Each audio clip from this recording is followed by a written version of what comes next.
Welcome to Resolve. In this video, I will show you how to fix the ChatGPT file stream access denied error. Quick and easy fixes.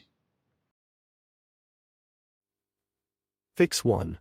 Check file permissions. Step 1. Right-click the file you're trying to upload.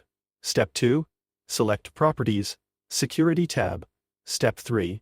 Make sure your user account has full control or at least read and write access. Step 4. If not, click Edit, select your user, check full control, apply. Fix 2. Run ChatGPT file stream. As administrator. Step 1. Close ChatGPT file stream. Step 2. Right-click the ChatGPT file stream shortcut. Step 3. Select Run as administrator. Step 4. Try accessing the file again. Fix 3. Reset ChatGPT file stream cache. Step 1. Close the app. Step 2. Navigate to the cache folder, usually C, Users, User, App Data Local, ChatGPT stream.